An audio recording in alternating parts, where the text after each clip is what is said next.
Tête de Kylian Mbappé. Allez, Kylian.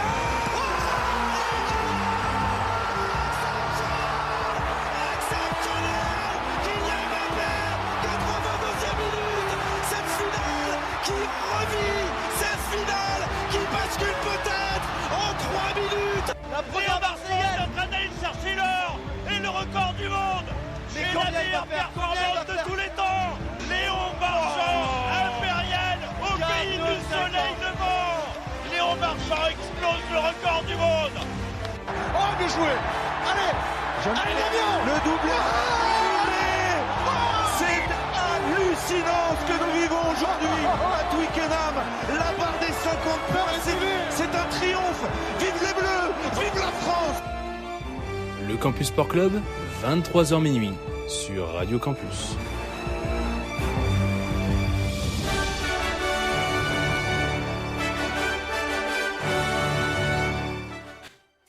Salut les amis du sport, chut évidemment pour démarrer ce 3e épisode de la saison 3 du CSC Le Campus Sport Club sur Radio Campus au 106,6 et sur campuslille.com. Vous avez l'habitude, vous n'avez peut-être pas l'habitude de cette voix puisqu'effectivement on change d'animateur pour ce soir.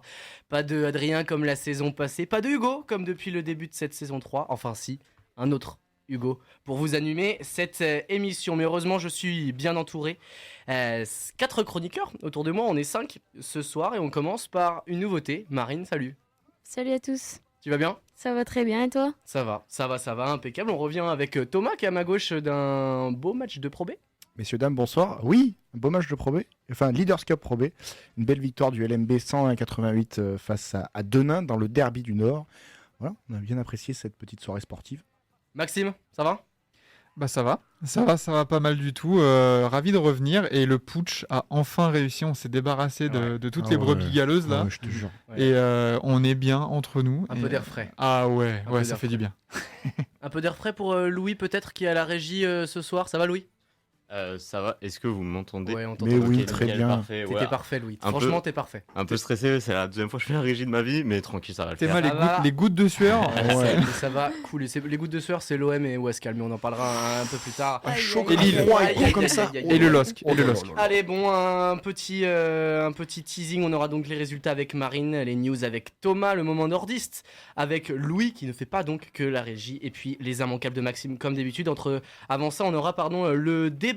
On va se plonger un petit peu dans les jeux d'été. On est un peu impatient ici au CSC. Allez, on est parti pour cette nouvelle édition du CSC avec les résultats. On y va. Allez, les résultats. On y va avec Marine. Pas de jingle, c'est pas grave. Pour ce 3e épisode, Marine, donc c'est toi qui nous lance ce soir avec les résultats. Et le premier d'entre eux est tombé il y a quelques minutes, tout près d'ici à Villeneuve-d'Ascq en football.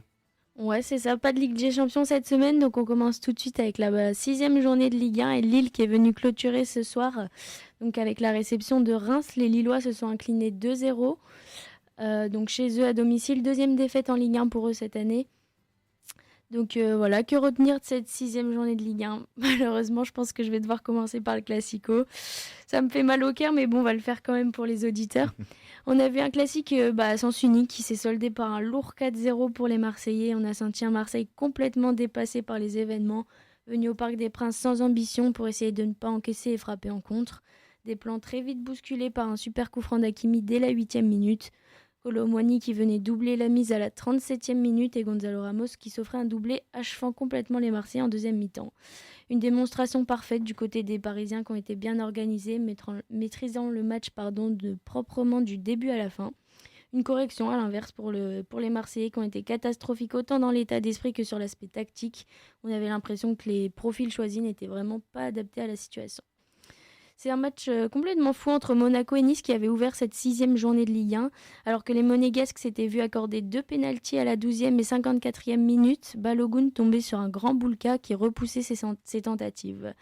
Et à la 90+1, un exploit de l'entrant Boga, auteur d'un but en solitaire, permet à Nice de s'offrir le derby de la Côte d'Azur face à Monaco, victoire 1-0. Au bout du spectacle, c'est Nantes qui s'est imposé 5-3 à domicile contre Lorient. Lyon est élu en déplacement à Brest pour la première de Fabio Grosso. Malheureusement, le cauchemar continue pour les supporters lyonnais avec une défaite logique 1-0. Une défaite notamment extrêmement inquiétante pour Lyon. On aura peut-être l'occasion d'en reparler. Allez, stop. Stop pour Lyon. Ok, désolé. Alors, Le traumatisme. du coup, Metz s'inclinait à domicile 1-0 face à Strasbourg. Clermont s'inclinait lui aussi une nouvelle fois en déplacement à Le Havre. Défaite 2-1 pour les Clermontois.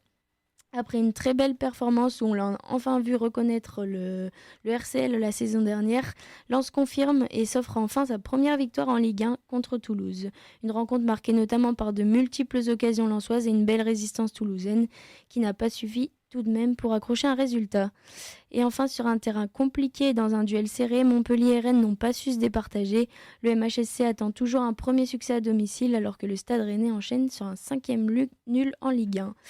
Alors vous messieurs, parmi ces rencontres, qu'est-ce que vous avez vu et qu'est-ce que vous avez envie de retenir de cette journée de Ligue 1, le classico inquiétant pour Marseille, le cauchemar sans fin de l'Olympique Lyonnais, la première victoire attendue pour Lens peut-être ? Enfin, ouais, Lens qui a bien réagi face à Toulouse. Ouais, c'est ça, hein réaction, c'est le mot. Une belle équipe de Toulouse, mine de rien. On les avait vus en Coupe d'Europe, peut-être un peu émoussés aussi, les Toulousains, on a vu, mais peut-être aussi Marseille. Hein. Marseille, on a senti que physiquement, c'était compliqué contre Paris et comme tu as dit, désorganisé. Enfin, tu sens que là, contre une équipe aussi bien rodée que le PSG, l'ambiance, le contexte de Marseille, là, ça a été puni tout de suite. Mais ouais, c'est les deux gros, je sais pas ce que vous en pensez, mais les deux gros résultats à retenir. Hein. Lyon, on est habitué à force. Ouais, non, on retient plus rien, Lyon. C'est fou, Thomas. Oui, mais c'est vrai, ce déclic des Lensois en Ligue 1, il y a eu la bonne prestation en milieu de semaine du côté de Séville. Et non, c'est sûr que pour Lens, c'est peut-être une des infos de cette journée. Après, bien évidemment, la claque reçue par Marseille, parce que on en parlera tout à l'heure, beau teasing, mais la semaine marseillaise a été très compliquée et ça vient parachever, voilà, malheureusement pour eux, 7 jours assez compliqués et Paris qui se rassure même avec une super prestation dans le jeu. Autant Marseille que Paris sur ce match-là, je pense à mettre au crédit des Parisiens. Donc non, c'était une journée intéressante. Et Brest qui trust les toutes premières places de ce classement, hein, c'est quand même à noter. Ils font une Lorient de l'année dernière, je trouve. Sur le début de saison. Encore mieux en fait. Je On parle va voir, en ça va termes durer, numériques, mais ouais, Lorient ça avait duré. Mais disons que voilà, ils n'étaient pas arrivés au sommet du classement aussi rapidement. Mais c'est vrai qu'on dit qu'avec Lyon, il n'y a plus rien à retenir parce que c'est toutes les semaines la même chose. Mais effectivement, Brest c'est vraiment très fort. Ouais.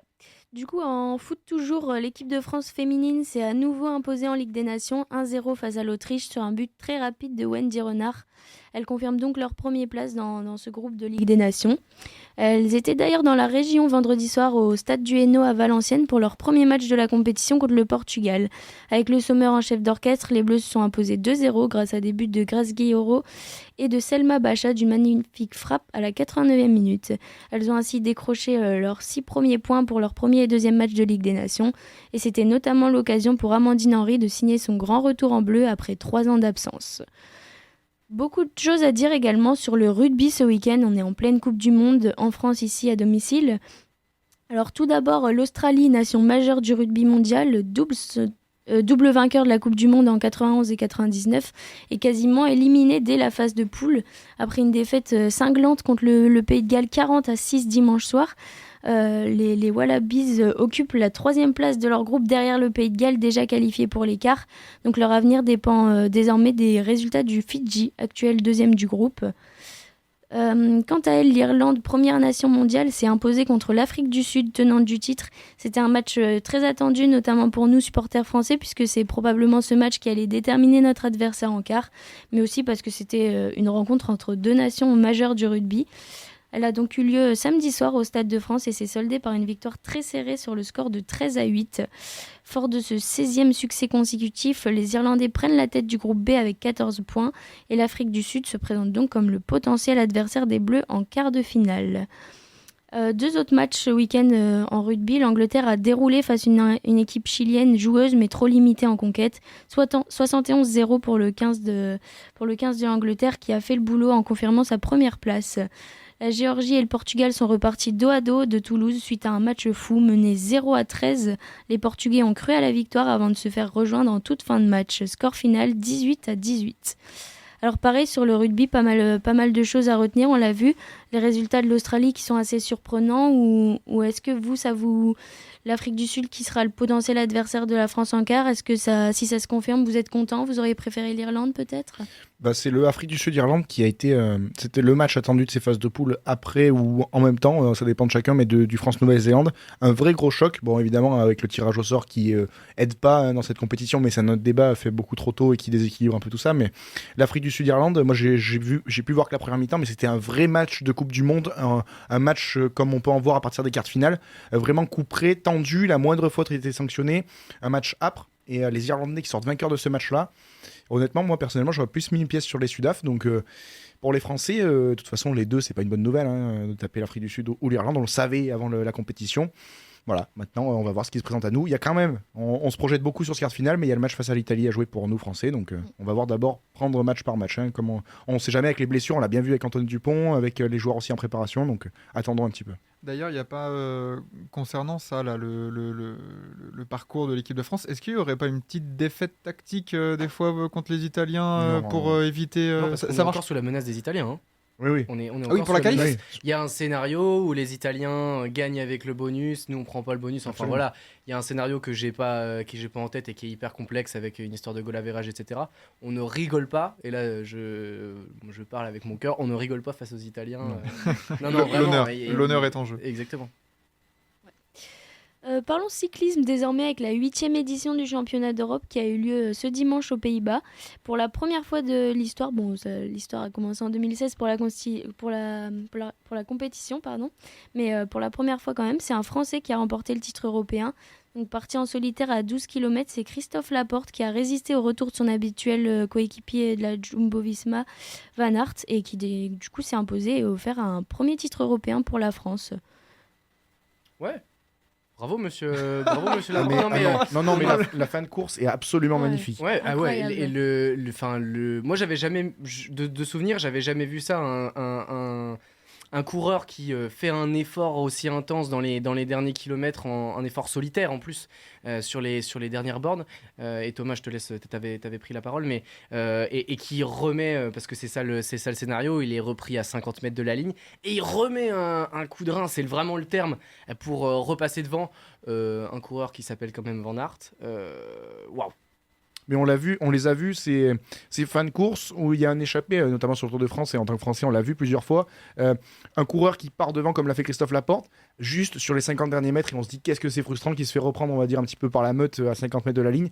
Mais là, qu'est-ce qu'il a été costaud, Christophe Laporte, parce que dans le lactique, il réussit à résister à Wout van Aert, quand même, son coéquipier, il le connaît par cœur, et c'est peut-être un des meilleurs punchers, sprinters de ce peloton-là. Donc c'était absolument magnifique, une fin de course à l'arrache. On ne sait pas trop si c'est Van Aert qui a coincé ou si c'est Laporte qui a maintenu un rythme énorme et très élevé sur les watts sur la fin de ce sprint. En tout cas, c'était magnifique. Et on voit la joie de Thomas Vauclair à la fin. Elle est géniale. C'est absolument magnifique. Il faudra qu'on s'attarde un jour aussi sur le bilan de Thomas Vauclair à la tête de cette équipe de France. C'est absolument prodigieux. 2 titres mondiaux, un titre européen. Enfin, magnifique ce qu'il arrive à faire Thomas Vauclair. Mais c'est super pour Christophe Laporte. Ça continue et ça montre encore sa progression à la Jumbo-Visma, mais en équipe de France. Ouais, c'est clair. Voilà, ma contribution sur le cyclisme. C'était bien, c'était concis, c'était plus concis, c'était magnifique. Quand on sait pas, on se Non, tait. c'était magnifique. C'était Marine pour les résultats donc, mais maintenant on va avoir une petite pensée pour les voix habituelles du CSC, je vous les évoquais tout à l'heure, qui sont absentes aujourd'hui pour notre boss, Adrien, notre boss à tous, et pour Hugo, son adjoint, voici une dédicace en musique, sans rancune, la famille Chédid chante, les absents ont toujours tort, et vous êtes bien présents sur Campus Lille.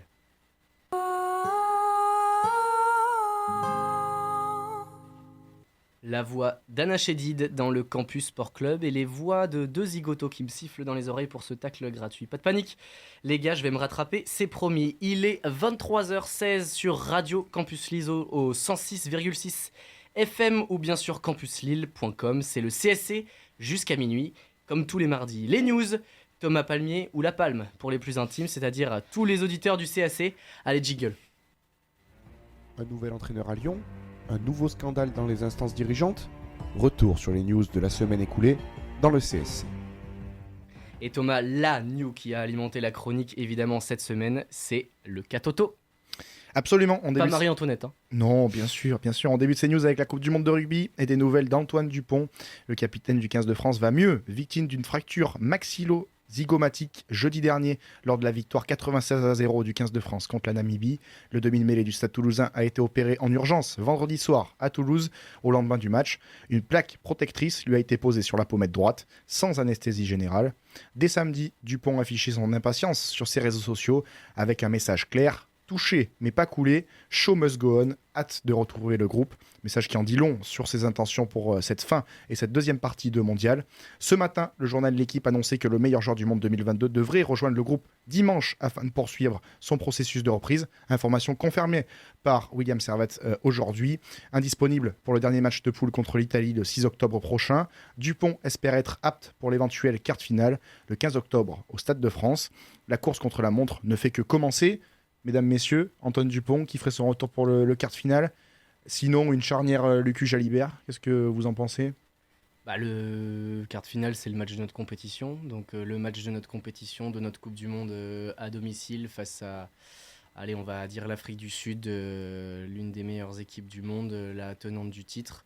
Il n'y a pas pire que de se priver d'Antoine Dupont sur un match comme ça. Voilà, tout simplement. La Coupe du Monde sera ratée si on ne gagne pas ce match. La Coupe du Monde ne sera pas encore réussie si on gagne ce match, mais il faut le gagner. Et l'équipe de France est venue dans cette Coupe du Monde pour être une équipe brillante avec une star qui brille, Antoine Dupont. Je crois qu'il n'y a quelque part pas le choix qu'Antoine Dupont joue ce quart de finale dans le cœur de tous les Français. La réalité du terrain, on verra ce que c'est, mais je ne sais pas ce que tu en penses, Maxime. Ça serait une terrible désillusion de voir la France partir de son mondial aussitôt, sans Antoine Dupont, qui est un peu the mascotte de l'équipe de France maintenant, de cette génération-là, dans un gros choc quand même lors de la compétition. Donc, non, franchement, ça serait un peu dommage de sortir de cette façon. Autant, si tu dois sortir, autant sortir avec les honneurs, mais pas comme ça, pas avec des absents aussitôt. J'imagine pas l'ambiance après. Même l'engouement en France, on y perdrait tellement. Non, la place, elle est essentielle. Marine ? Ouais, pareil, perdre Antoine Dupont à ce moment-là, ce serait une perte énorme. Après, est-ce on peut quand même gagner contre l'Afrique du Sud sans lui ? Mais ouais, je pense que je suis complètement d'accord sur le fait que Antoine Dupont, c'est le joueur de cette équipe de France auquel tous les Français le connaissent, s'identifient à lui. Et je pense que ce serait une énorme désillusion de le perdre maintenant. Et ouais, de perdre en quart de finale, ce serait un échec total. Voilà. D'autant qu'aujourd'hui, dans la soirée, Paul Villemc, le deuxième ligne de l'équipe de France, blessé le 1er septembre à la cuisse droite, s'est dit prêt aussi à rejoindre le groupe France si besoin. C'est parfait, toutes les forces vives reviennent petit à petit dans ce groupe France. Les Avengers, quoi. Absolument, c'est le grand retour de ces Avengers. On enchaîne avec le gros bazar à Marseille ces derniers jours, entre vraies et fausses démissions, changement d'entraîneur et condamnation judiciaire. Tout a commencé mercredi après-midi avec le communiqué de l'Olympique de Marseille sur les réseaux sociaux qui annonce la démission de son entraîneur Marcelino. Après seulement 7 matchs à la tête du club phocéen, l'Espagnol a claqué la porte, semble-t-il fatigué par le climat autour du club et notamment la réunion plus couleuse qui avait eu lieu l'avant-veille entre dirigeants et supporters, donc lundi dernier. Ces derniers demandaient le départ de Pablo Longoria et de 3 de ses proches au directoire. Sur un siège éjectable, le président marseillais a pourtant réaffirmé son intention de rester en poste lors d'un point presse émouvant samedi. Directement menacé par les supporters lors de la réunion du lundi, démissionnez tous les 4, sinon c'est la guerre. Longoria tente de maintenir un peu de sérénité dans le club. Il a nommé Jacques Abardonado, membre du staff de Marcelino, à la tête de l'équipe première.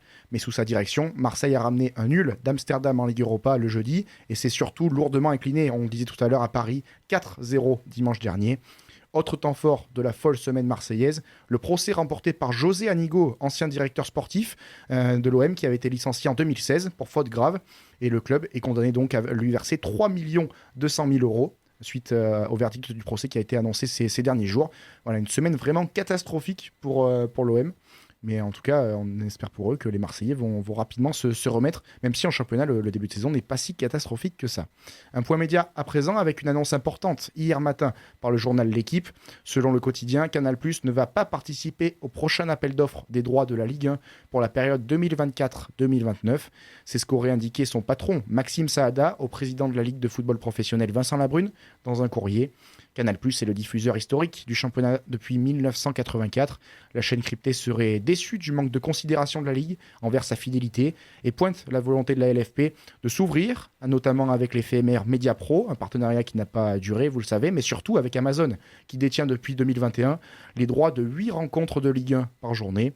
le 17 octobre au plus tard. Tous les diffuseurs intéressés par les droits de la Ligue 1 doivent déposer leur dossier financier au sein de la Ligue de football professionnel. On verra si un retournement de situation a lieu ou si d'autres chaînes se positionnent. On sait que souvent il y a des surprises dans les appels d'offres, peut-être un DAZN, peut-être un autre acteur du football ou en tout cas des médias en France. Je ne sais pas ce que vous en pensez, c'est vrai que nous, en tout cas notre génération, on a toujours un petit peu suivi le foot et la Ligue 1 via Canal. Ça changerait quand même, ça se ferait un gros changement dans ce paysage médiatique-là. Ah, c'est un mythe qui s'effondre. Non, mais tu l'as dit, c'est toute une génération qui a grandi avec Canal, le Canal Football Club et tout ça. Enfin voilà, c'était vraiment un rendez-vous quoi. Le dimanche, c'est Ligue 1, c'est Canal Football Club. Le match du dimanche, déjà le match du dimanche à 9h, ça a fait un petit, le petit pincement au cœur quand il est passé sur Prime. Là, s'il y a vraiment plus rien sur Canal, c'est vraiment un changement d'air quoi. Oui, à voir comment on se réorganise tout l'autour. On sait que autour de la Ligue 1, il y a toujours eu cette émission historique du Canal Football Club qui a dû se réinventer après la perte de l'affiche de 21h.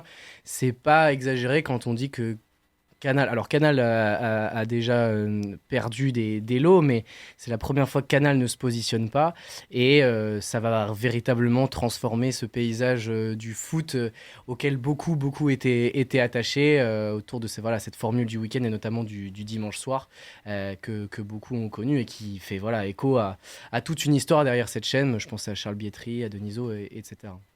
Ouais, Canal, s'il se positionne pas, et comme tu l'as dit, s'il n'y a pas de retournement de situation, c'est vraiment clairement une page qui se tourne, quoi. On est tous d'accord, on le voit bien qu'on est tous d'accord sur le fait que c'est le Canal, la Ligue 1, c'est notre génération, on a grandi avec ça, on a appris à aimer le foot avec ça. Et celle d'avant, en plus. Exactement, ouais, tout à fait. Donc ce serait une énorme page qui se tourne et une ère qui commence, mais à voir comment ça s'organise. Absolument. Et on attend bien sûr l'officialisation, mais ça s'inscrit aussi dans une volonté de Canal de changer un petit peu de braquet. On voit l'accent qui est mis sur les sports auto notamment, qui sont très porteurs. Et sur le foot, la Saudi Pro League, les Canal a acheté les droits de ce championnat-là. Et la Première Ligue, toujours. Oui, la Première Ligue, bien sûr, et qui s'enlève un petit peu de la Ligue 1 et de la Ligue 2 aussi pour les saisons à venir. Un dimanche malheureusement agité dans les tribunes de foot en Europe, dimanche dernier. En fin d'après-midi, l'Ajax Amsterdam recevait Feyenoord pour le choc du championnat hollandais. L'équipe d'Amsterdam était menée 3-0 à domicile et les supporters amstello-damois ont balancé fumigène et feux d'artifice sur la pelouse. Une toute petite partie des supporters a ensuite détérioré une partie du stade. La police a dû intervenir, c'est assez rare aux Pays-Bas pour être souligné et ça a suscité beaucoup de réactions chez nos voisins depuis dimanche après-midi. Et dans la soirée, le classique PSG-OM a aussi fait parler avec des chants homophobes entendus dans le virage Auteuil du Parc des Princes pendant près d'un quart d'heure qui ont créé la polémique. Des chants condamnés lundi dans la soirée par les instances et notamment la ministre des Sports, Amélie Oudéa-Castéra, qui appelle à, je cite, une fermeté absolue contre l'inadmissible. En plus des chants, l'attitude de quelques joueurs parisiens a été jugée douteuse, avec notamment Randal Kolo Muani, Ousmane Dembélé ou Achraf Hakimi qui ont lancé des Marseillais ta mère, vous aurez bien compris, lors de la célébration de la victoire devant les supporters, avec le mégaphone et devant les micros. En plus, c'est pas très malin, la commission de discipline de la Ligue devrait se réunir mercredi pour statuer un petit peu sur ces attitudes, mais c'est vrai que c'est étonnant aussi, je ne sais pas ce que vous en pensez, que ça se passe aussi aux Pays-Bas, comme on l'a vu du côté d'Amsterdam, la Johan Cruyff Arena, et aussi donc dans les tribunes du parc dimanche soir. Les gens sont tendus, hein. Les gens sont tendus et malheureusement ça se propage dans toute l'Europe. Avant c'était vraiment des cas isolés, mais là j'ai l'impression que toutes les semaines tu pourrais te focus sur un pays, une équipe où il y a des débordements dans les tribunes, dans les administrations, comme là tu vois il y a un bordel à Marseille, à l'Ajax là ça gronde. Ça sera quoi l'autre club en fait, tu vois? Ouais, c'est vrai que ça devient limite systémique un peu, ça devient récurrent et je pense qu'en effet on a dépassé le cadre des cas isolés et que c'est vraiment un problème qui est devenu beaucoup trop récurrent. Après, à voir comment ça pourrait être réglementé, parce que est-ce que c'est possible même que ce soit réglementé, je sais pas. Alors, moi, je vais m'attarder sur le Paris Saint-Germain, le cas du Paris Saint-Germain, et l'intervention de Madame la Ministre, Amélie Oudéa-Castéra, qui illustre une évolution quand même. On n'a jamais, il me semble, vu un ministre à ce point, alors que c'est des chants qu'on entend dans le sport. Alors le cas d'Amsterdam est différent, mais c'est des chants qu'on a entendus, et c'est malheureux, mais c'est des chants qu'on a entendus depuis très longtemps, qu'on entend depuis très longtemps dans les stades. Mais cette prise de position sur ce sujet-là parce que l'homophobie, sémantiquement, dans ce genre de chants supporters qui sont très nombreux, il n'y en a pas qu'un, et il n'y a pas que les Parisiens qui le font, mais cette prise de position-là, ça marque une évolution qui, je trouve, moi, est notable dans la prise de conscience. Alors, quels seront les actes derrière ? Ça ne veut pas dire que ça s'arrêtera du jour au lendemain au parc, loin de là, mais une ministre qui prend position, c'est notable. Mais la rhétorique de la fermeté absolue, j'ai l'impression de l'avoir entendue déjà des dizaines et des dizaines de fois. Le problème, c'est qu'on entend ensuite on attend des actes et des solutions et des mises en place. En fait, c'est le cas aussi avec des cas de racisme dans les stades, et on a l'impression que ça revient systématiquement en France, en Italie, également dans d'autres pays en Europe et dans le monde. Donc là, on attend vraiment des prises de position. On espère que la commission de la discipline de la Ligue, qui devrait se réunir demain mercredi, aussi saura se montrer ferme pour dire, ok, même ne serait-ce que les joueurs du Paris Saint-Germain, c'est scandaleux, et donc vous êtes suspendus, mais fermement. C'est-à-dire que la prochaine fois, alors certains pourront dire il y a l'euphorie de la victoire, 4-0 dans un classique face à Marseille, mais ça peut, quand je dis ça, c'est pour simplement présenter un argument qui pourrait être avancé par certains, mais je cautionne pas du tout cet argument, bien sûr, mais voilà, on attend de la fermeté vraiment, je sais pas, des plans, des annonces, des choses qui peuvent essayer de freiner ce fléau, en tout cas. Le problème, c'est que le sport, comme le sport est un peu le reflet de la société, déjà dans notre société, il y a pas, on essaie de trouver des solutions, on n'en trouve pas. Et du coup, dans le sport, c'est pareil. Voilà, on cherche, on prend des mesures. La question du sportif modèle qui doit avoir des valeurs au-dessus de la société française. On poursuit, Thomas, avec les news ? Absolument, on continue, et je vous égrène quelques petites news en bref pour terminer cette chronique. Le test event des JO 2024 de VTT s'est déroulé dimanche en France sur le parcours d'Elancourt dans les Yvelines. Et les Français ont brillé avec les victoires de Loana Lecomte et Victor Koretsky, de bon augure à 10 mois de l'épreuve olympique seulement. Passe d'armes entre l'ONU et l'État français. L'ONU a rappelé l'Organisation des Nations Unies par la voix de la porte-parole du Haut Commissariat des droits de l'homme qu'elle s'opposait au fait d'imposer aux femmes ce qu'elles doivent porter ou non. Cela fait suite aux déclarations d'Amélie Oudéa-Castéra qui affirmait que dans les équipes de France, aucune femme ne porterait le voile. Affaire à suivre. Edith Jones, approchée par la sélection du Japon. Selon plusieurs médias australiens, l'actuel sélectionneur des Wallabies aurait échangé fin août avec les instances nippones pour prendre la tête de leur sélection après le mondial en France. Ce serait un comeback puisque Edith Jones avait déjà occupé ce poste à la tête de la sélection japonaise de 2012 à 2015. Et je termine sur une news un petit peu plus rigolote, en tout cas un petit peu plus anecdotique, sur la Coupe du Monde de rugby justement. Johan Retief, le 3e ligne de la Namibie, est forfait pour le match de la Coupe du Monde face à l'Uruguay, mercredi à 17h45, à cause d'une piqûre d'araignée contractée dans son hôtel à Aix-les-Bains, dans le sud. Donc voilà, c'est pour la petite anecdote. La Namibie qui enchaîne malgré tous les tuiles, puisque Johan Desel, l'auteur du plaquage sur Antoine Dupont, a écopé de 6 matchs de suspension. Mais voilà, je trouvais que cette petite piqûre d'araignée qui empêche de jouer un match de Coupe du Monde, c'était assez anecdotique. Voilà. Merci Thomas pour cette piqûre de rappel des news de cette semaine, 23h30 sur Radio Campus Lille. Et c'est l'heure du débat. Et vous savez quoi ? Au CSC, on est impatient. Carrément même, on est à 337 jours, presque 336 dans une demi-heure. Les amis, de Paris 2024, les Jeux arrivent à grands pas, le lancement, et nous, on trépigne. Mais surtout, dans toutes les fédés françaises de sport, c'est aussi un peu branle-bas de combat. Plus l'échéance arrive, plus on commence à se bouger. Dans certaines, c'est un peu la crise, et dans d'autres, on est plutôt confiant. Ce week-end, par exemple, la France a brillé, avec notamment en triathlon le titre mondial pardon, de Dorian Coninx chez les hommes. En cyclisme, on a eu Christophe Laporte avec son titre européen, on l'a mentionné. Bon voilà, tout ça, ça nous met l'eau à la bouche. Mais nous, on n'a pas pu s'empêcher de commencer à pronostiquer un peu sur la grande échéance. Pour ce débat, je vous ai tous demandé, les amis, de parier sur un ou une athlète ou para-athlète française qui brillera, selon vous, dans moins d'un an à Paris. Messieurs, dames, quel sportif ou sportive français ou française vous tape dans l'œil actuellement et sera pour vous à suivre à Paris ? Thomas, je commence pour toi. Qui veux-tu évoquer ce soir ? Eh bien, je voudrais évoquer un athlète au sens strict du terme qui fait de l'athlétisme. Et on sait que l'athlétisme français se porte pas au mieux. Ce sera une surprise. Ces derniers mois, ce sera une surprise. Et je mets une pièce sur le perchiste Thibaut Collet, que je trouve qu'il pourrait, pourquoi pas, être important dans cette délégation française. 24 ans, Thibaut Collet, avec son frère Mathieu Collet, qui est également perchiste national, voire même international. Thibaut Collet, c'est un des jeunes qui monte et on attend de voir qui est-ce qui va prendre la relève du côté de la perche française, en tout cas masculine, après Renaud Lavieni, qui évidemment était on va dire, le chef de file de cette sélection française et même de l'athlétisme français pendant des années. Thibaut Collet, c'est quelqu'un qui est en nette progression depuis quelques saisons, mais surtout sur cette saison 2023.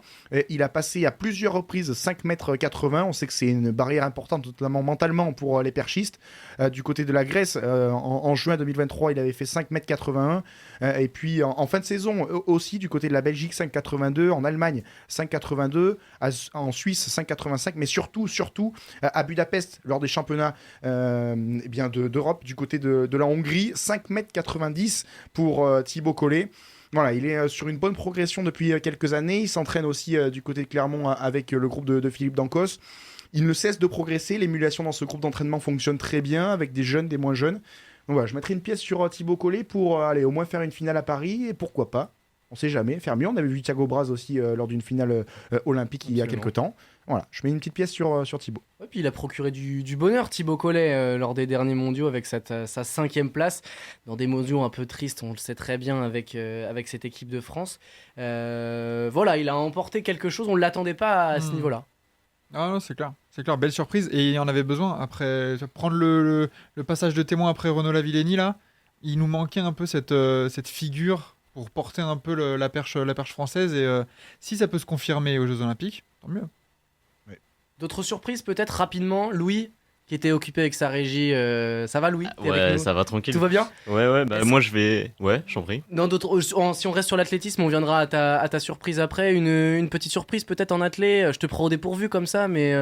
Alors en athlé là comme ça, non, je pense que je vais vous laisser la parole sur l'athlé, je suis pas assez calé pour parler là.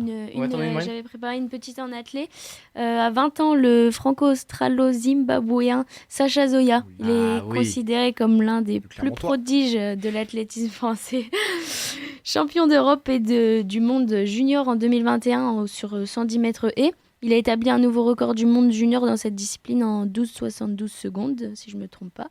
Le mois dernier, il est devenu champion de France élite en réalisant la 6e meilleure performance de l'année. Et s'il a tout raflé avec les jeunes, il doit maintenant trouver sa place chez les seniors. Il était très attendu au mondiaux d'Eugène aux États-Unis. Il n'a finalement pas réussi à se qualifier pour la finale du 110 mètres haies, mais il l'a redit, son objectif, ce sont les Jeux. Donc quand il voit ce qui va se passer à Paris, on a vraiment envie d'être prêt. C'est ce qu'il a cité. Donc voilà, moi je mettrai une petite pièce sur lui aussi pour les JO. Ouais, Sacha qui a fait finale au dernier mondiaux à Budapest. Plutôt heureux. A priori, l'équipe de France était contente de sa performance et c'est logique. 5e ou 6e de la finale, j'ai un petit doute. Je sais plus, mais en tout cas, ça peut être, comme je disais pour Thibaut Collet, ça peut être un des jeunes qui peut faire monter cette équipe de France et représenter cette équipe de France à l'international. On sait que Sacha Zoya, il a une aura et aussi son caractère et le fait qu'il soit très joyeux, qu'il partage tout, on peut le voir notamment sur ses réseaux sociaux, ça fait qu'on a envie de le suivre en tout cas, et il progresse bien, il est dans le groupe de préparation du côté de l'INSEP et ça fonctionne plutôt bien pour lui, les résultats sont là. On pouvait craindre un petit peu la passerelle entre les espoirs et en tout cas le grand bain des professionnels, mais c'est en train de bien, voire même très bien se passer pour lui. Puis c'est le genre d'athlète, de sportif qui peut justement profiter de cette émulation un peu de Paris, de la France, des Jeux Olympiques à la maison pour essayer de passer ce cap justement de belle promesse à ça y est, en fait je suis un acteur du sport français et je suis une des vitrines un peu de ce sport. Moi j'ai juste un tout petit souci pour Sacha Zoya, j'espère qu'il a compris que la finale se jouera pas sur le toit du Stade de France à Paris parce que sinon voilà, ce sera problématique. T'as pas vu la campagne avec Red Bull? Ah non, on cite pas de marque. Oui, c'est vrai, avec Redbubble. Non. Sur le toit du Stade de France? Je n'ai pas vu ça. C'est vrai? Je suis passé à côté. C'était expliqué à nos auditeurs. C'était avant le mondial, oui, peut-être, c'est vrai. Il y en a qui. Il avait fait rapidement une campagne avec Redbubble. Tu t'en sors bien, Thomas Palmier. Avec Redbubble sur le toit du Stade de France pour. Voilà, c'était un petit peu exactement de market, mais voilà. Bon, la blague n'a pas marché, c'est pas grave. On va rebondir. Louis, je reviens vers toi. Pas avec de l'athlétisme, promis, ni avec de la régie. Ping-pong, toi, c'est ça? C'est ça. Tennis de table. Tennis de table, oui. Je t'en prie. Alors figure-toi que j'ai rencontré ouais, c'est vrai. J'ai rencontré son papa. Alors j'ai assisté à une conférence, je vais pas faire le mec. Il disait ping-pong toute la conférence. Et le papa de qui? Donc maintenant je dis ping-pong des frères. Le papa des frères Lebrun. Voilà. les frères Lebrun en tennis de table ou en ping. C'est plus marrant de dire ping. Ouais. Pour un sport qui me tient à cœur, une petite dédicace à l'amicale laïque de Berlaymont. J'adore. C'est Et, pas Skyrock ici, Sky dédicace. Moi j'espère qu'ils font juste l'auditoire, c'est tout. Ouais, c'est ça. Du coup, les deux frères de Fauve le M, Félix et Alexis Lebrun, respectivement 15e et 18e, respectivement. Alors là, on a une entrée dans le studio. Oh, Félix. il est là. Pardon, excusez-moi Je t'en pour prie, les normal. auditeurs, excuse-moi Louis. Hugo qui vient me fouetter les oreilles s'il a écouté le début d'émission. Vas-y Louis, pardon. Du coup, je disais Félix 15e mondial, Alexis 18e mondial, respectivement 17 ans et 20 ans. Deux frères qui font tout en famille avec leur entraîneur, leur père qui gère la com, un entraîneur proche de la famille. Des vrais gars authentiques. Je vous conseille d'ailleurs le petit documentaire de Sport en France sur YouTube. Ils les ont suivis les deux et ils ont fini en finale. C'est Alexis qui avait gagné la finale 4-7 à 1. Donc documentaire sur YouTube et Sport en France. Ils avaient suivi tout pendant les championnats de France. Ils avaient suivi les deux frères. Pour les JO ce serait bien. Et moi en vrai la grosse attente ce serait un match entre les deux. À Paris, ce serait magnifique. Une demi-finale, parce que la finale ça semble compliqué avec le numéro 1. Ouais, même avant. Toi tu le vois même avant? Ah ouais, non, même avant. En demi-finale, ça va être compliqué, je pense. Hein. Ouais, Peut-être. je suis ambitieux peut-être. Peut-être. Mais non, un match entre les deux, moi, ça me ferait hyper kiffer et je vais cliquer dessus. Mais effectivement, la France du ping et même au-delà, je pense, attend même le monde du ping et le monde du sport aimerait voir cette affiche entre les frères Lebrun. Et juste en France, on espère voir les frères Lebrun. Et ça fait partie de ces garçons et de ces filles qui ne seront pas vraiment des surprises parce qu'on les a déjà à l'œil, mais qui ont tout à gagner en fait à Paris. Je sais pas ce que tu en penses Marine, mais on n'en voudra pas aux frères Lebrun s'ils performent pas à Paris parce qu'ils sont jeunes. Oui, on pourra pas leur en vouloir, ça c'est sûr. Mais ouais, on les attend quand même parce que ça nous ferait plaisir de les voir performer et de les voir récompenser de tous leurs efforts. Mais c'est sûr qu'ils sont jeunes, ils sont dans l'apprentissage et on pourra pas leur en vouloir si c'est pas le cas. Maxime, c'est à toi. Qui nous as-tu réservé pour cette dernière surprise ou coup d'œil à jeter? Je vais me faire l'avocat du diable et cette intervention n'est pas sponsorisée par la Fédération française de la loose parce que malheureusement j'ai peur. La France a peur. Mettez une petite musique d'ambiance. Exactement. Louis. Petite musique de suspense. Là. Pas préparé. Non, mais j'ai peur qu'en fait il y ait très peu de surprises positives en fait dans ces Jeux Olympiques parce que je vais étayer mon propos. J'ai l'impression qu'on est dans une bascule entre deux générations de sportifs français. Et finalement, on n'arrive pas vers ces Jeux Olympiques avec énormément de certitude. Que ce soit il y a certains sports qui vont surnager, mais globalement, quelles sont nos certitudes à part les judokas, Léon Marchand? Mais j'ai peur que.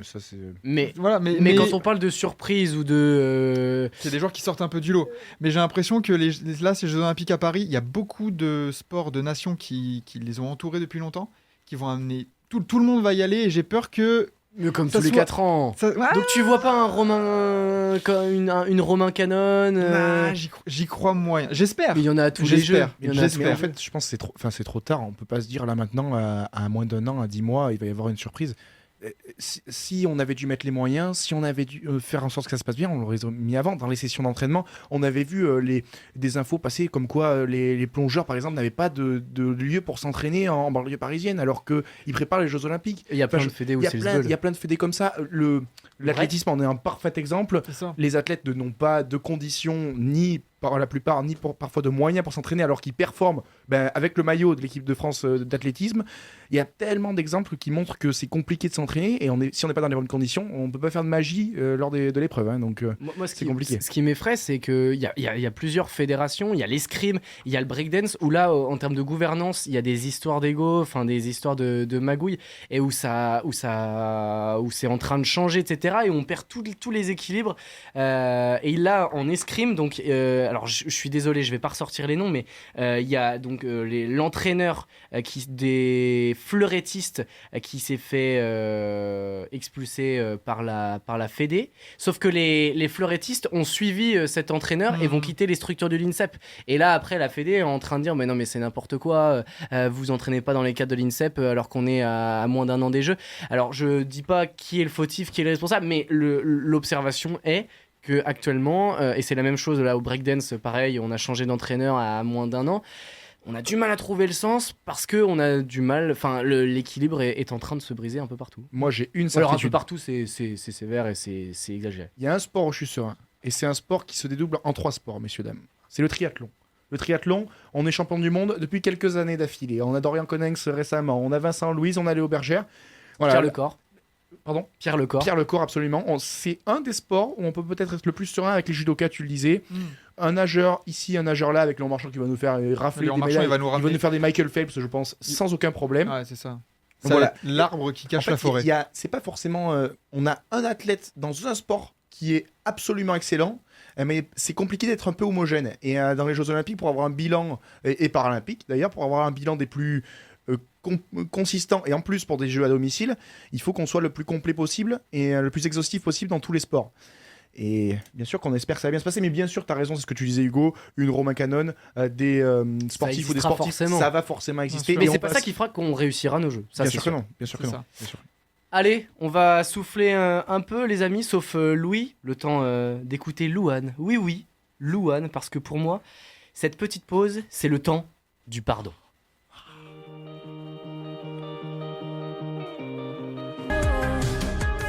C'était Pardonne-moi de Louane. Et pour moi, le temps des excuses pour Adrien. Oh oui, Adrien, pardonne-moi. Et Hugo, évidemment, j'espère que le salaire va tomber. Allez, on reprend le fil de notre Campus Sport Club, épisode 3. Jusqu'à minuit, on est ensemble sur le 106,6 FM ou campuslille.com. Et comme depuis le début de cette saison 3, on zoome sur le sport du Nord. C'est le moment nordiste. Comme dirait Christophe Mahé, c'est rudimentaire où je m'assois. Et on n'y touche pas. C'est le moment nordiste sur le Campus Sport Club. Avec Louis, vous l'avez entendu, donc aujourd'hui pour le moment nordiste, Louis de Ouascal, j'ai envie de dire. Louis, toi qui as suivi toute la saison dernière le club de Ouascal. Bon, compliqué ce week-end avec l'OM, avec Ouascal, est-ce que c'est un peu mieux ? Non, c'est peut-être même pire. 1 point en 5 matchs pour Ouascal, après le maintien acquis à l'avant-dernière journée l'année dernière. Compliqué cette saison malgré quand même le club qui se structure de mieux en mieux au niveau notamment autour du terrain. Ouascal Foot, hein. Ouascal Football, c'est ça. Qui se structure donc en National 2 avec dans ses rangs à la direction Aurélien Capou, frère d'Étienne Capou qui a joué du coup à Nantes, etc., à Boulogne aussi. Et ouais, donc samedi 18h, match contre Agno à Ouascal, stade complexe sportif Lucien Montagne. 5e journée.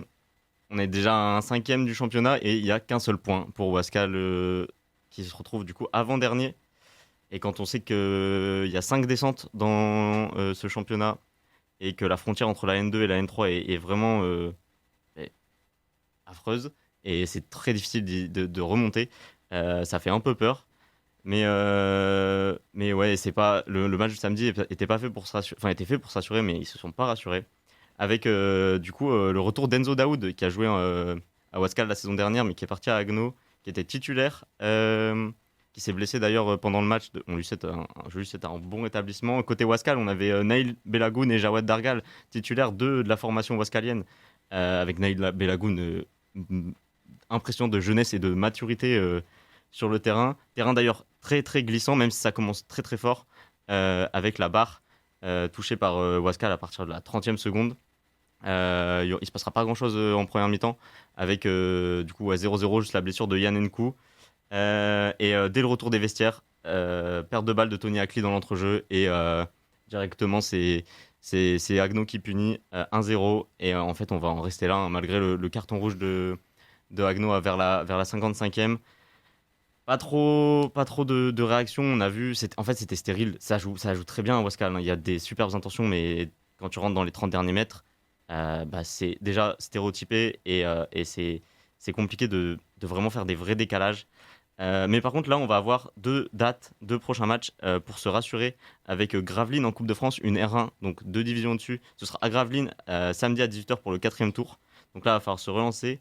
Et juste après on aura le match de championnat contre Feigny-Aulnois, club dans lequel j'ai joué, je me permets. Sartec, c'est ça. Dernier de la poule est promu.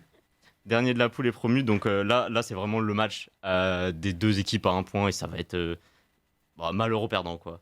Donc ouais, en attente du rebond de Ouascal et ouais on retournera à Lucien Montagne bientôt. Louis, j'ai une petite question pour toi. C'est toujours Mehdi Zigouine qui C'est ça. est coach. Ouais. Comment, toi qui les suis, comment tu t'analyses, enfin tu t'interprètes après l'agression qu'il avait subie, enfin en tout cas le match compliqué à Reims-Sainte-Anne, c'est ça, en Coupe de France l'année dernière, il me semble, hein, de mémoire, tout cet épisode compliqué autour du club. Comment ça a été vécu, comment ça a été absorbé, est-ce qu'ils s'en sont remis Alors, comment tu sens ça? Est-ce que tu peux expliquer déjà, Déjà, ce ouais. qui s'est Du passé coup, Coupe de France, Reims-Sainte-Anne, je crois que c'était le 5e tour. Wascal perd 3-0 contre une R2, je crois que c'était Reims-Sainte-Anne ou une R1, donc vraiment, tu dois pas perdre là-bas. Carton rouge pour 2 joueurs, donc un de Reims-Sainte-Anne, un de Wascal. Ils vont vers les vestiaires et en fait, le couloir entre le terrain et les vestiaires n'était pas fermé. Et donc, tu as les supporters qui sont venus, bagarre, et Mehdi a dû après un coup sur la tête, on sait pas encore vraiment bien. Et à partir de là, il a donné une interview où il disait moi, le foot amateur, semi-pro, j'en ai marre, genre, je veux partir. Il est resté. Au final, ils se sont maintenus. Un superbe groupe, une super famille. Et vraiment soudés. Et là, ils essayent de passer une étape.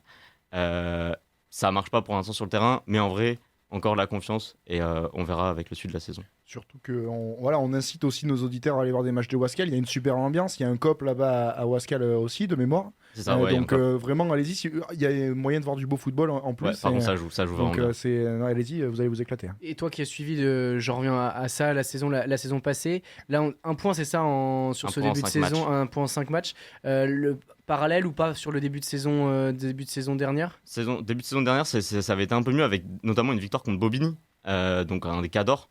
Et dès le début de la saison, là, je sais pas, peut-être l'effet de surprise en moins qui pénalise Wascal, et aussi les fins de match totalement ratées à la suite. Donc, parce compliqué. que l'effectif n'a pas... un peu changé, ouais. Justement, avec l'arrivée de Aurélien Capou, il y a eu pas mal de recrues. Même ça parlait pendant un moment de NC Koulou qui avait joué à Evian-Tongaillard en Ligue 1. Ça s'est pas fait, mais il y a quand même pas mal de recrues avec David Paulet en neuf. Ça se structure. Va falloir quand même retrouver un peu des automatismes et de la cohésion et l'esprit de famille. Des repères à trouver donc au Wascal Foot. Merci Louis pour ce moment nordiste que vous retrouvez évidemment la semaine prochaine et puis sur les réseaux sociaux tout au long de la semaine. Les focus sur les réseaux sociaux Instagram, Twitter du CSC. On va aller se diriger vers Maxime. Maintenant, c'est l'heure des immanquables. Les infos, le moment nordiste, les résultats, tout ça c'est bien, mais le plat principal arrive maintenant. On entre dans le dur, ce sont les immanquables. Oh, l'ego du type, Exactement. Tout pour la chronique de Bibi. Bah, meilleur pour la fin. Allez, c'est parti, Maxime. Non, mais on va commencer par du foot. Hein, très bien. Tranquille, on va commencer un peu crescendo. On va commencer par la France avec Monaco-Marseille, le premier choc dans cette journée de Ligue 1. Samedi 21h, le derby de la Côte d'Azur pour deux équipes qui doivent reprendre leur marche en avant. Monaco a perdu contre Lorient la semaine dernière. La première. Marseille, on l'a dit tout à l'heure en début d'émission. Donc samedi 21h, gros match, gros derby. On continue. Tu m'as précédé tout à l'heure, Thomas. Nice-Brest. On va avoir un œil un peu serré sur Brest. Est-ce qu'ils peuvent continuer leur bon début de saison à Nice, qui est quand même pas facile à aller choper deux cadors du championnat, on peut le dire. Nice et Brest, on n'aurait pas parié là-dessus pour la 6e journée. C'est ça. Mais c'est vraiment une affiche de notre championnat de Ligue 1 2023-2024. Visite en terre azuréenne pour les Bretons. Et comment ne pas finir par le derby Rennes-Nantes.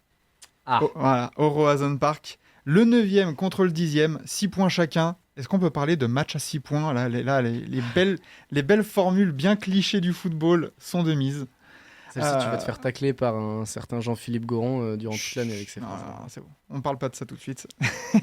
Donc ça va pour la Ligue 1. Si on va parler un peu européen, très peu de gros chocs comme on avait eu la semaine dernière avec des Atlético Madrid et Real Madrid.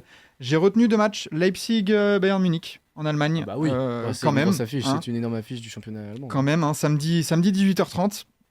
Et là, le match entre Walwijk et l'Ajax d'Amsterdam. Alors j'espère que je l'ai bien dit, Walwijk. Justement, avec le contexte qu'on connaît du côté d'Amsterdam.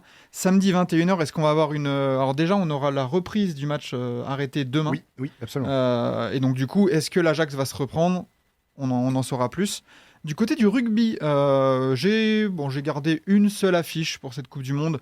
Nouvelle-Zélande-Italie, vendredi à 21h, un match qui pourrait nous intéresser en cas d'énorme surprise italienne. Donc, andiamo ragazzi, j'ai envie de dire. Allez l'Italie pour ça. Ça fait toujours du bien de battre les Blacks. Au niveau du basket, en France, on n'en a pas parlé, mais l'Asvel accueille Monaco. Deux ténors du championnat de France qui sont encore invaincus. L'Asvel 4e avec 2 victoires en 2 matchs et Monaco premier avec 3 victoires en 3 matchs. Donc il y a un match de différence. Monaco qui a gagné ce soir face à Saint-Quentin. Ah bah voilà, donc ça reste invaincu. De 2 points avec une grosse fin de match de Mike James. Buzzer beater de Mike James, j'ai vu passer. 19 points. Donc dimanche 19h pour le basket. Golf maintenant, avec le début de la Ryder Cup, vendredi soir jusqu'à dimanche soir, l'affrontement entre l'Europe, les États-Unis, les meilleurs golfeurs qui se retrouvent sur le terrain à Rome. La dernière édition en 2021, ce sont les États-Unis qui se sont imposés, donc on espère que les Européens vont. C'était pas en France la dernière édition Alors attention, je vais te dire ça, l'onglet est ouvert et non, c'était celle d'avant. C'était celle d'avant encore. C'était au Wisconsin. D'accord. Donc pas en France, effectivement. Pas loin. C'était celle d'avant. C'était en 2018, exactement. Okay. Donc voilà, on espère prendre une petite revanche sur nos amis américains. Et on finit en gymnastique. Voilà, on finit avec de la gym. Vendredi commencent les championnats du monde de gymnastique, pas loin de Lille, à Anvers, en Belgique. Donc ces championnats du monde finiront le 8 octobre et on espère le plus de réussite pour les gymnastes françaises et français. Alors messieurs, dans ce programme, qu'est-ce qui vous alerte, qu'est-ce qui attire votre attention un peu ? Mais moi, en fait, la Coupe du Monde, même si on commence à entrer dans cette phase où il y a moins de matchs dans la semaine et tout ça, mais ça me stimule encore cette Coupe du Monde. Le Nouvelle-Zélande-Italie me plaît bien parce que j'ai hâte de voir ce que vont faire les Néo-Zélandais pour leur, entre guillemets, vrai gros match après la France. Après entre-temps, il y a eu des matchs qui étaient des parodies de matchs, on sait, dans cette Coupe du Monde. Mais ouais, c'est intéressant parce que les Italiens, tu le disais Hugo tout à l'heure, peut-être encore une petite carte à jouer dans ce mondial. Ouais, ça va être intéressant de voir ces Néo-Zélandais là. Et ouais, moi, c'est la Coupe du Monde qui me stimule le plus. Marine ? Ouais, moi c'est plus la Ligue 1, plus foot. Du coup, Monaco-Marseille, je pense que ce sera une belle affiche entre deux clubs qui ont perdu leur dernière journée. Et Brest-Nice, match hyper intéressant parce que du coup, Nice a gagné contre Paris, a gagné contre Monaco ces derniers matchs. Donc Brest qui fait un début de saison assez épatant. Donc moi j'ai plutôt hâte de voir ces matchs-là en Ligue 1. D'ailleurs, concernant Nice-Marseille, Monaco-Marseille, lequel a le plus à perdre là-dedans ? Monaco-Marseille ? Marseille, Marseille, à mon avis. Parce que Monaco fait, même s'il a eu la défaite face à Nice, fait un très bon début de saison. Marseille, une défaite, je pense que déjà ça condamnerait l'entraîneur intérimaire. Ah bah il n'est pas là pour rester, à mon avis. Oui, mais de manière encore plus prématurée. Et Marseille a vraiment intérêt à le match aura un incident sur. Je pense pas. Pour autre chose. Je pense, parce que s'il gagne, ça lui donne du crédit. Déjà, le 0-4 à Paris, il fait, évidemment, pour les supporters à la direction, ça fait très mal. Mais je pense qu'il perd à nouveau contre Monaco. Je pense qu'il passe pas le lundi. Mais après, le 3-3. De toute façon, il n'allait pas rester de toute façon. Je suis d'accord. Il n'est pas là pour rester. Mais quels que soient les résultats du terrain, je suis pas sûr que c'est une incidence. Mais le 3-3 à Amsterdam, je pense qu'il lui a aussi donné un peu de crédit à l'entraîneur intérimaire parce que au final, les supporters ont beaucoup aimé le jeu de Marseille et ont été rassurés par l'offensivité qu'ils ont proposée. Donc, Ok.